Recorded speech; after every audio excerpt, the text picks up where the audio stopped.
नमस्कार, स्वागत है आप सभी का एवन उत्तराखंड में। मैं हूं आपके साथ ऋषभ पांडे। बुलेटिन की शुरुआत करेंगे इस वक्त की हेडलाइंस के साथ।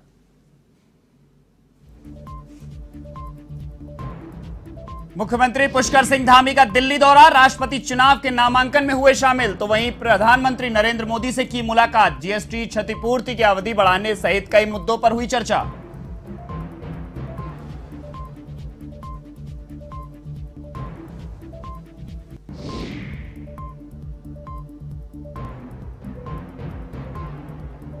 उत्तराखंड के विकास कार्यों को लेकर मुख्यमंत्री पुष्कर सिंह धामी गंभीर। अब सप्ताह में 2 दिन सभी जिलों का करेंगे दौरा, विकास कार्यों पर नजर और आम जनता से करेंगे मुलाकात।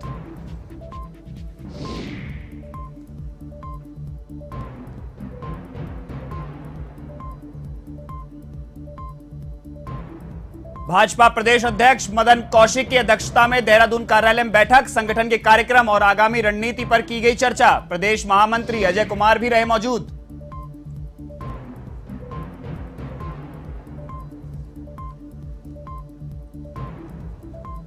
उत्तराखंड में पहली बार आईएएस अफसर को भेजा जेल, 13 घंटे पूछताछ के बाद रामविलास यादव न्यायिक हिरासत में। कहा, मैं बाद में दूंगा जवाब, पत्नी को ज्यादा जानकारी।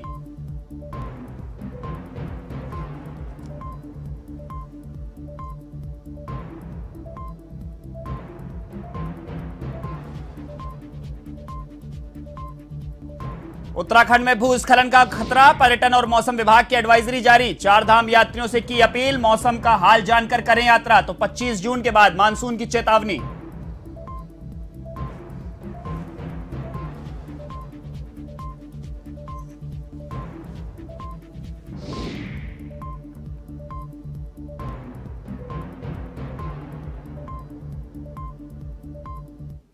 अब खबरें विस्तार से। एनडीए के राष्ट्रपति पद के लिए उम्मीदवार द्रौपदी मुर्मू ने नामांकन दाखिल किया। इस दौरान प्रधानमंत्री मोदी, रक्षा मंत्री राजनाथ सिंह, गृह मंत्री अमित शाह समेत बीजेपी के तमाम बड़े नेता मौजूद रहे।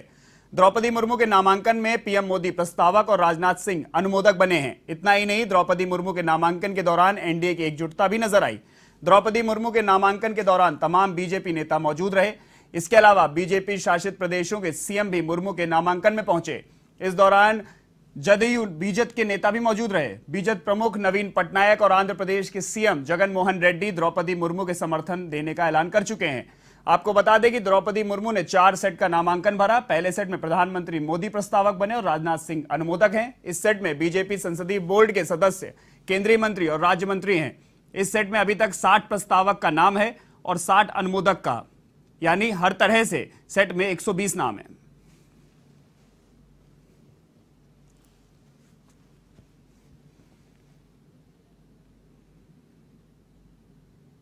मुख्यमंत्री पुष्कर सिंह धामी के दिल्ली दौरे का तीसरा दिन है, जहां उन्होंने राष्ट्रपति चुनाव के नामांकन में शिरकत की। वहीं उन्होंने गुरुवार को भाजपा के राष्ट्रीय अध्यक्ष जेपी नड्डा से शिष्टाचार भेंट भी की। भेंट के दौरान उन्होंने प्रदेश सरकार के कामकाज से लेकर तमाम राजनीतिक और समसामयिक मुद्दों पर चर्चा की। वहीं मुख्यमंत्री पुष्कर सिंह धामी ने प्रधानमंत्री नरेंद्र मोदी से भी जीएसटी प्रतिपूर्ति जारी रखने का अनुरोध किया। आपको बता दें कि केंद्र सरकार ने 5 साल के लिए जीएसटी मुआवजे का प्रावधान किया था और 30 जून को यह सुविधा खत्म हो रही है। मुलाकात के दौरान मुख्यमंत्री ने उत्तराखंड के विकास के लिए प्रधानमंत्री नरेंद्र मोदी के मार्गदर्शन और केंद्र सरकार के सहयोग के लिए आभार व्यक्त करते हुए लोहाघाट के समीप स्थित मायावती आश्रम आने का न्योता भी दिया।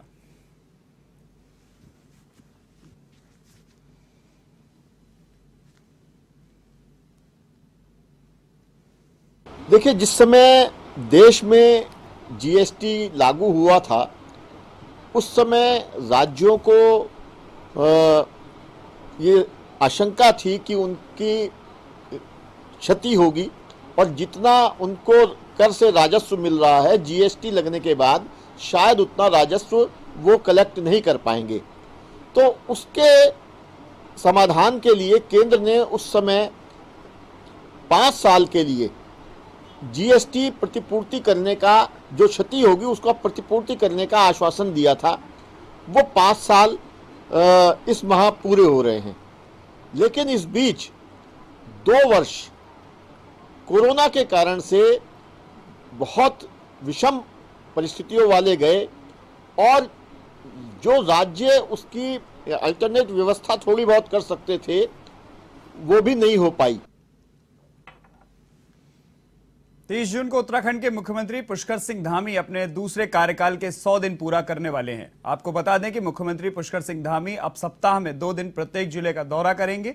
इस दौरान वे विकास कार्यों पर भी नजर रखेंगे और आम जनता से मुलाकात करेंगे। साथ ही जनता के बीच जाकर जनता की समस्याओं को भी सुनेंगे और जिले में 2 दिन का प्रवास भी करेंगे।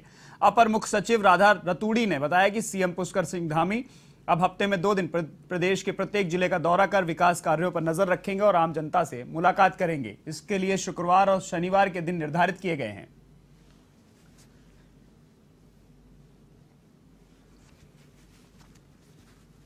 मंत्री जी चाह रहे हैं कि ज़्यादा से ज़्यादा भ्रमण करें और सभी ज़िलों में उनका प्रवास हो। तो अब हम लोगों ने सभी जिलाधिकारियों को निर्देश जारी किए हैं कि मुख्यमंत्री जी का जो कार्यक्रम बन रहा है जुलाई महीने से ही शुरू हो जाएगा, वो प्रत्येक शुक्रवार शनिवार को किसी ज़िले में प्रवास करेंगे और उसी प्रकार से प्रत्येक सप्ताह एक समीक्षा बैठक होगी, एक माननीय मंत्री के सभी विभागों को लेकर और कैबिनेट के भी डेज फिक्स्ड है।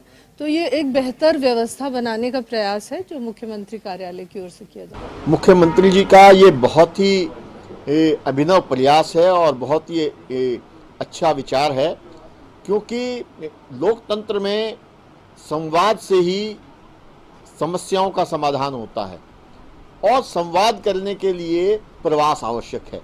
और अगर माननीय मुख्यमंत्री जी ने हर सप्ताह 2 जिलों में प्रवास करने का निश्चय किया है तो निश्चित रूप से इससे प्रदेश की जनता को बहुत लाभ होगा, विकास की गति को पंख लगेंगे और मुझे लगता है कि जो रुके हुए कार्य हैं या जो अटके भटके और लटके हुए कार्य हैं उनको शीघ्रता से पूरे करने में सहायता मिलेगी। उत्तराखंड में राज्य सरकार ने तबादलों में सख्ती दिखाई तो विभागीय मंत्रियों ने भी इस पर अब अलमी जामा पहनाना शुरू कर दिया है। खासतौर पर कृषि, उद्यान और ग्रामीण विकास विभाग में तो अब तक कई कर्मचारियों के अटैचमेंट खत्म किए जा चुके हैं। आंकड़ों के लिहाज से देखें तो उद्यान विभाग में अब तक 160 कर्मचारियों की संबद्धता खत्म की गई है और इसके बाद उन्हें फील्ड में भेजा गया है। इसी तरह से कृषि विभाग में 46 कर्मचारियों के अटैचमेंट खत्म किए गए हैं, जबकि ग्रामीण विकास विभाग में भी 15 कर्मचारियों को फील्ड में भेजकर उनकी संबद्धता खत्म की गई है।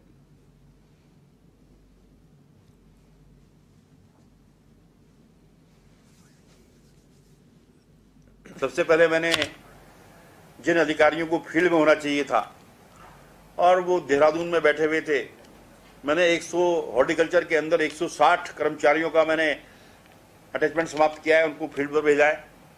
एग्रीकल्चर में मैंने 46 लोगों का समाप्त किया है। ग्राम विकास में मैंने 15 लोगों का समाप्त किया है, क्योंकि जिस भावना के साथ ये राज्य बना था, मैं तो आंदोलन में रहा हूँ, जेल गया हूँ, पुलिस की मार खाई, इस पीड़ा को मैंने झेला है। वो इसलिए बना था कि आज जो हमारी लखनऊ से योजनाएं बनती थी हमारे सीमांत क्षेत्रों में, दूरस्थ क्षेत्रों में उसका लाभ नहीं मिलता था। और उसके बाद भी यह स्थिति रहे कि कर्मचारी फील्ड में रहकर यहाँ रहे, ये हमने सुनिश्चित किया है और मैं लगातार हर चीज की मॉनिटरिंग खुद कर रहा हूँ। अब खबर देहरादून से है, जहां भाजपा प्रदेश अध्यक्ष मदन कौशिक की अध्यक्षता में प्रदेश कार्यालय में टोली बैठक हुई, जिसमें सभी प्रदेश महामंत्री और महामंत्री संगठन अजय कुमार भी मौजूद रहे। बैठक में बीजेपी संगठन में हो रही कार्यक्रम और आगामी कार्यक्रमों की रणनीति को लेकर चर्चा की गई, जिसे लेकर महामंत्री कुलदीप कुमार ने बताया कि 25 जून को पार्टी काला दिवस के रूप में मनाएगी और 26 को प्रधानमंत्री नरेंद्र मोदी की मन की बात कार्यक्रम को सुना जाएगा। उन्होंने कहा कि तमाम कार्यक्रमों की रूपरेखा इस बैठक में तैयार की गई है, जिसे केंद्र को भेजा जाएगा।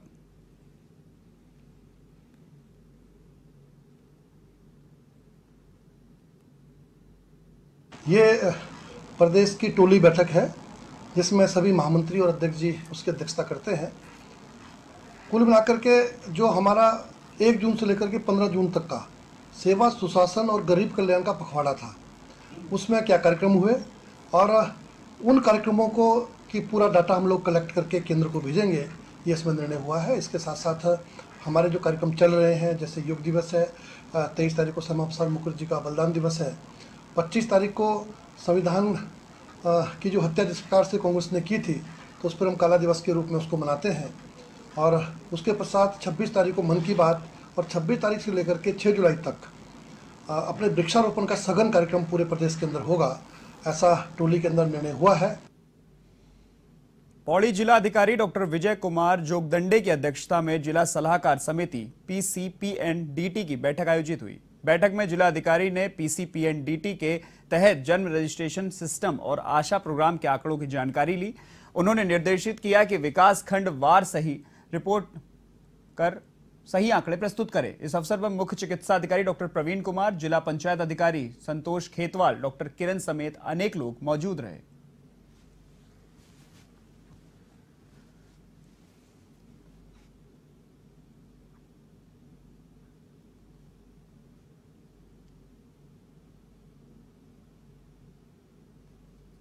PCPNDT अधिनियम के अंतर्गत जो गर्भ लिंग निदान की जो तकनीकें होती हैं, जो सेंटर्स होते हैं जनपद में, उन सभी का पंजीकरण करवाया जाता है और इस तरीके से उसके रिकॉर्ड को मेंटेन किया जाता है कि जिससे कि कोई भी व्यक्ति जो है बच्चे का जो सेक्स डिटर्मिनेशन होती है वो ना करे। और गर्भ लिंग का जो अनुपात होता है उसके बारे में भी हम लोग जो है समीक्षा करते हैं। अभी वर्तमान में जो जो सेक्स रेशियो है वो हमारे जनपद में जो नज़र आ रही है उसमें वृद्धि हुआ है और आज की तिथि में वो 952 तक पहुंच गया है। मैं उम्मीद करता हूं कि समस्त जनपद के जो डायग्नोस्टिक सेंटर्स हैं, अल्ट्रासाउंड सेंटर्स हैं, ये सभी मानकों के अनुरूप कार्रवाई कर रहे हैं और समय समय पर इनका जांच भी हम कर रहे हैं। इसके लिए मैंने अभी सभी तहसीलों के जो SDMs होंगे इनको भी अधिकृत कर दिया है। वो भी वहाँ के जो MOIC उनके साथ मिलकर सभी सेंटर्स का जाँच कर सकते हैं। वहाँ पर अगर कोई अवैध रूप से डिटर्मिनेशन ऑफ सेक्स कर रहा है उसके खिलाफ हम कार्रवाई कर सकते हैं। उसमें जो भी अर्थदंड होगा या जो भी वाद दाखिल करना होगा उसके लिए हम लोग कार्रवाई भी करने। उत्तराखंड के देहरादून में भारत सरकार के SNA मॉडल पर आधारित PFMS कार्यशाला का उद्घाटन सर्वे हाथी बड़कला रोड पर अपर मुख्य सचिव राधा रतूड़ी ने किया। भारत सरकार की CGA सोनाली सिंह भी इस दौरान मौजूद रहीं। यह कार्यशाला राज्य सरकार के वित्त विभाग और केंद्र सरकार के संयुक्त तत्वाधान में आयोजित की गई है।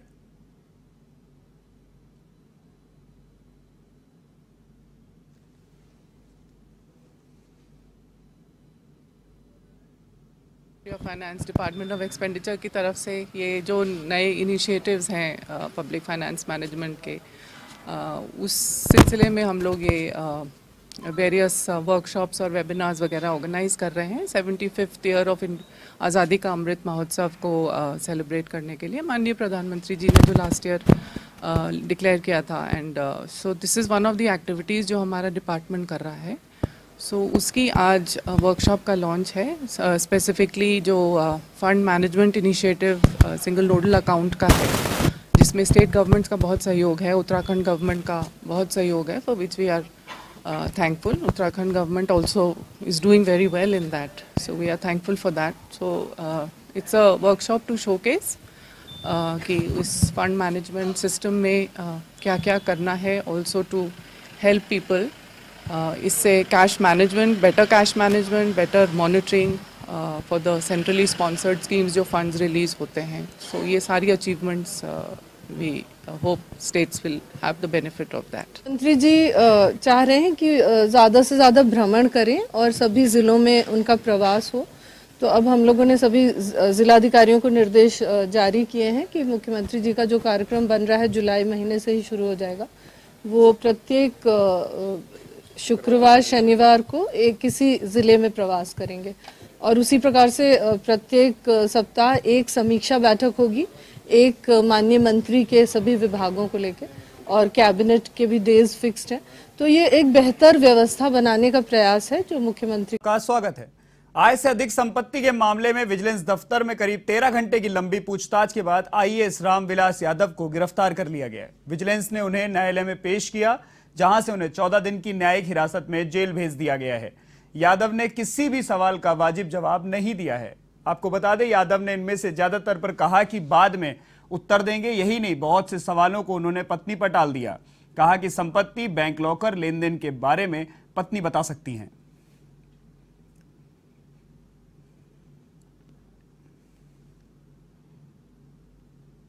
उन्होंने कोर्ट ने कंसिडर किया, लेकिन उन्होंने कहा कि ठीक है, जेसी का मैटर है और उन्होंने जुडिशियल कस्टडी के लिए भेजा है।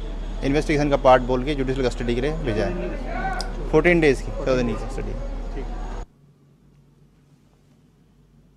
उत्तराखंड के अल्मोड़ा जनपद में अपराधों पर नकेल कसने के लिए पुलिस महकमा अलर्ट हो गया है। नशाखोरी और चोरी की घटनाओं पर नियंत्रण लगाने के लिए वरिष्ठ पुलिस अधीक्षक ने आवश्यक दिशा निर्देश दिए हैं ताकि अपराध पर अंकुश लग सके। एसएसपी प्रदीप कुमार राय ने बताया कि जनपद में पुलिस ने नशे के खिलाफ व्यापक अभियान चलाया है, जिसके तहत कई चोरी की वारदातों का खुलासा किया गया है।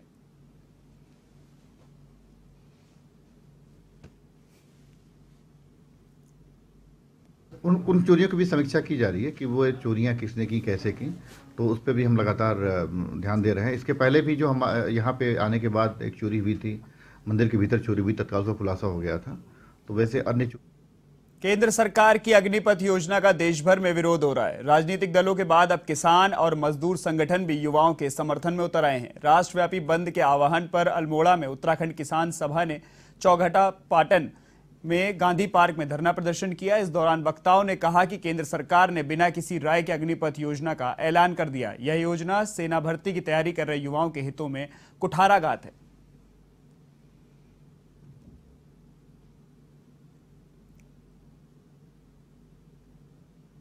जो अग्निपथ योजना का ऐलान किया है बिना किसी से राय मशवरा किए हुए, इस अग्निपथ योजना के विरोध में अखिल भारतीय किसान सभा, CITU, जनवादी नौजवान सभा, जनवादी महिला संगठन, तमाम ऐसे सारे संगठन आज के दिन इस अग्निपथ योजना का विरोध इस मांग के साथ करते हैं कि इसे तत्काल प्रभाव से वापस लिया जाए।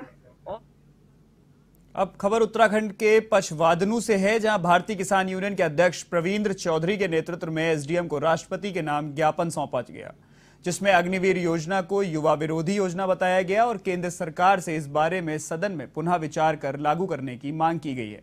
प्रवींद्र चौधरी ने कहा कि केंद्र सरकार ने बिना सोचे समझे अग्निवीर योजना की घोषणा की है, जो युवाओं के हित में बिल्कुल नहीं है। ऐसे में केंद्र सरकार की ओर से इसमें कोई बदलाव ना किया गया तो यूनियन सड़कों पर उतरकर प्रदर्शन करेगी।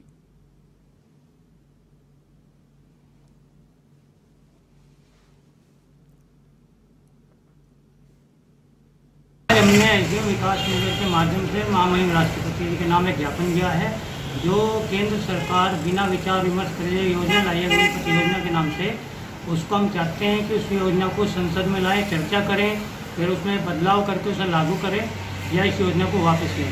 नहीं तो भारतीय किसान यूनियन टिकैत युवाओं के साथ उनकी लड़ाई लड़ने के लिए सक्षम है और सदा युवाओं के साथ खड़ा है। ऋषिकेश की कोतवाली पुलिस ने एक महिला तस्कर को गिरफ्तार किया है, जिसके कब्जे से 1 किलो 600 ग्राम गांजा बरामद किया गया। कोतवाली प्रभारी निरीक्षक रवि सैनी ने बताया कि आरोपी की पहचान नीतू देवी के रूप में हुई है। पुलिस ने महिला तस्कर के खिलाफ NDPS एक्ट के तहत मामला दर्ज कर लिया है। आरोपी महिला को कोर्ट में पेश किया गया, जहां से कोर्ट ने उसे जेल भेज दिया।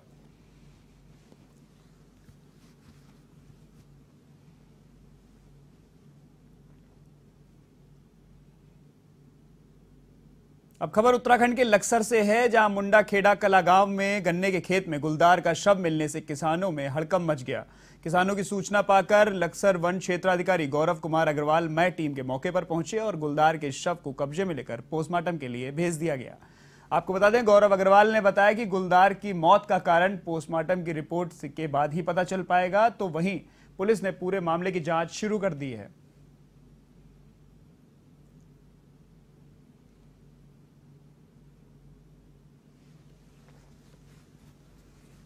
के शव के मिलने की सूचना प्राप्त हुई थी। सूचना पर हमारी टीम मौके पर पहुंची है।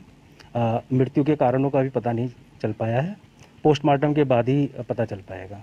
इसको पोस्टमार्टम के लिए ले जाया जा रहा है। यहाँ से खेतों में काम कर रहे थे, घास काट रहे थे, उन्होंने हल्ला दिया कि भाई खेत में क्या फटाया, तो वन विभाग को जब सूचना दी हो, पत्रकार। प्रदेश में चल रही चारधाम यात्रा के बीच पर्यटन और मौसम विभाग ने एडवाइजरी जारी की है। इसमें अपील की गई है कि यात्रा पर आने वाले तीर्थयात्री मौसम का हाल जानकर ही अपनी यात्रा को आगे बढ़ाएं। पर्यटन मंत्री सतपाल महाराज ने बताया कि इस यात्रा सीजन में अब तक चारों धामों में से यमुनोत्री धाम में 3 लाख से ज्यादा, गंगोत्री धाम में 4 लाख से ज्यादा और केदारनाथ धाम में 7 लाख से ज्यादा और बद्रीनाथ धाम में 8 लाख से ज्यादा यात्री दर्शन के लिए आ चुके हैं। उन्होंने बताया कि 95,000 हेमकुंड साहिब के यात्रियों को भी जोड़ दिया जाए तो अब तक 23,80,448 यात्री उत्तराखंड में यात्रा सीजन के दौरान पहुंच चुके हैं। उन्होंने यात्रा के मद्देनजर पर्यटन विकास परिषद परिसर में बने चारधाम यात्रा कंट्रोल रूम का भी जायजा लिया।